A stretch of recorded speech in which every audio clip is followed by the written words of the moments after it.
うするかはリコに決めてほしい。私、おばあちゃんに会いに行く。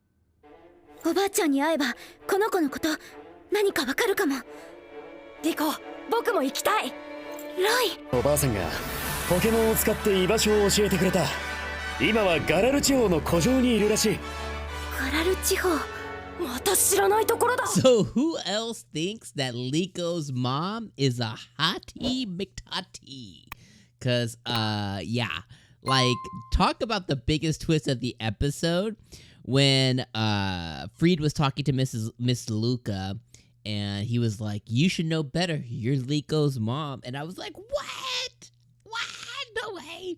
Like when he first met her in the library, there was something mentioned of like, "Oh, I know you talked to my husband previously, whatever," and then the conversation just went on, and I was like, "Oh, I wonder who her husband is."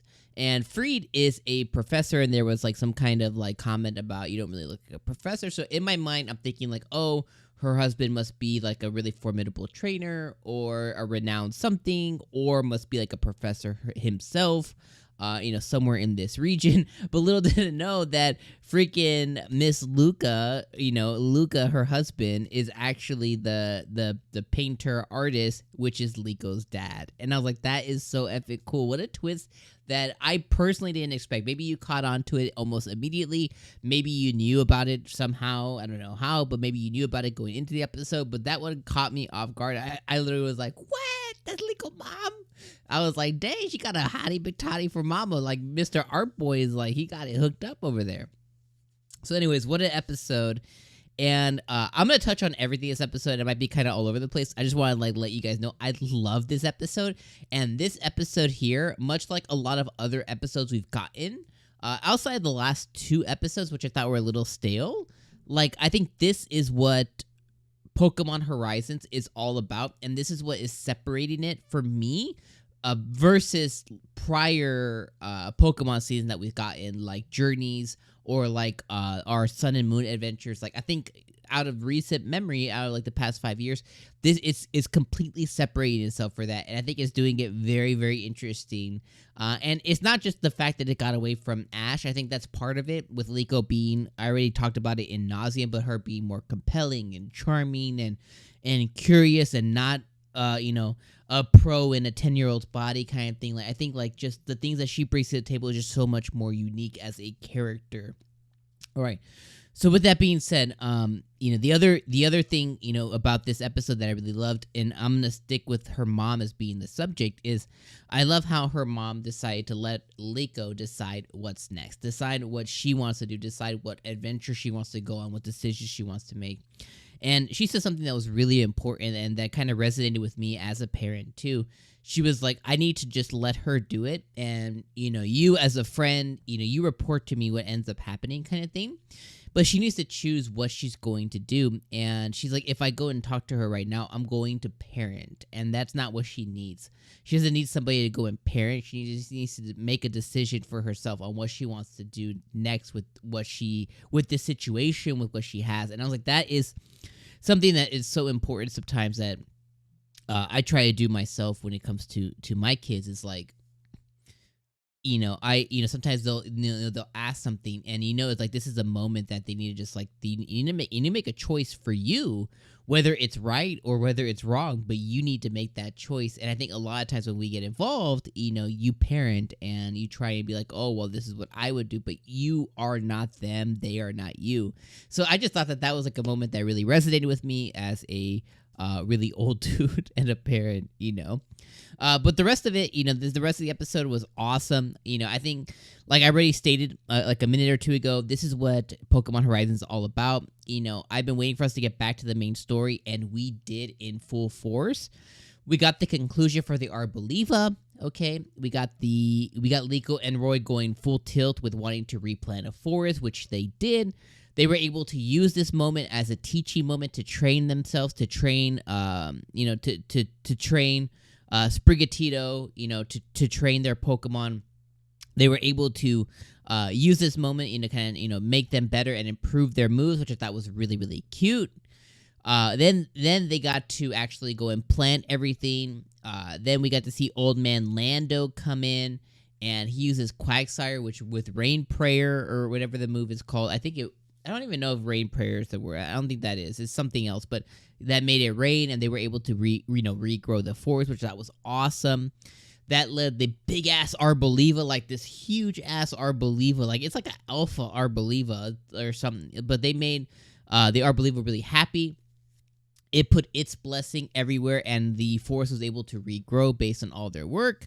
Arboliva took a liking to them, and this caused the Arboliva to react with the pendant, and the pendant glowed once again. We were able to see Terapagos once again, and really awesome Pokemon. I can't wait to meet that Pokemon in Pokemon Scarlet and Violet when we get the DLC later this year. I'm very excited for that.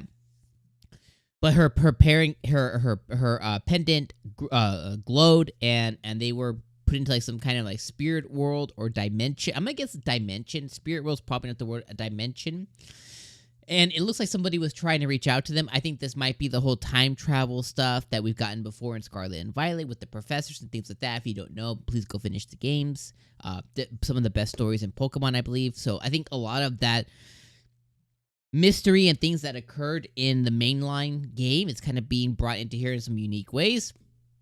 We get to see some guy with an Umbreon who is obviously a villain because for some reason, one of my favorite evolutions ever, Umbreon, it's always attached to a trainer who ends up being villainous.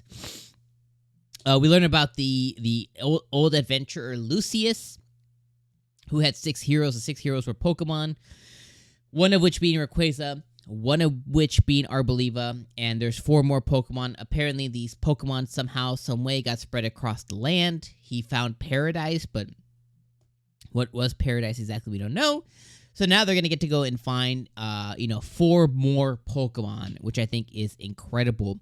And the other thing that they mentioned here is some of these adventures are going to take them across the land. So unlike Pokemon in recent memory that we've gotten, I think Journeys kind of flipped the script on that a little bit. But if you remove Journeys, right? So just remove Journeys, because I think Journeys was something that was very specific. You're supposed to journey across everywhere to go and do the Ho stuff, to go and do, end up in Galar and things like that. Take Journeys and kind of push it across. But if you think about traditional Pokemon that we've gotten throughout the last 20 years, it was, Orange Islands, it was Johto, it was Kanto, it was Hoenn. It was each region was like this season or a couple of seasons, So I like how immediately here we started in, I think, where was her school? Kanto? So we started in Kanto, we moved all the way to Paldea, and now we're going to move to Galar. Obviously, they're going to have to go through Paldea to get through Galar, but I like how they're establishing, hey, here's the things that's going to happen forward. We're going to go on these adventures. We're going to go find Grandma in Galar, but on the way there, we're going to come across a lot of other adventures that we get. And then here's the main adventure is this thing. So it set up everything really well this episode, which I really enjoyed. So I like that they established that they're going to be traveling across the world. And that'll give us a good idea, too, as players on how close some of these regions really are to each other. I'm excited because I really hope that they, that they end up going to all these, all the other regions, like some of my favorites, like Johto, like Hoenn, you know what I mean? Like, I hope that they end up going there so we can see some really cool moments with, some of the maybe past trainers or just the region in totality. But anyways, I'm overexcited. I think this episode was awesome. 𝐜𝐴Ti Momma. Really cool story. 2 out of the 6 legendary Pokemon. At least maybe not obtained. Arboliva has, but not Rayquaza yet. But they've been seen. And I think it's awesome. So I can't wait to see more. I'm overjoyed because this is what Pokemon, this is what I'm tuning in for with Pokemon Horizons, and this is what I know my kids are gonna love once it starts getting dubbed. Hopefully very soon, because dude, it's been 3 months already. So let's get on this. Let's get this dubbed so my kids can start watching this too. All right. Anyways, let me know what you guys think about this episode down in the comments below. As always, I appreciate you for coming by. Have a great weekend or day or morning or afternoon or night whenever you're watching this video. Make sure you hit like before you dip out because I would appreciate it. I'll see you in the next one. Peace out, trainers.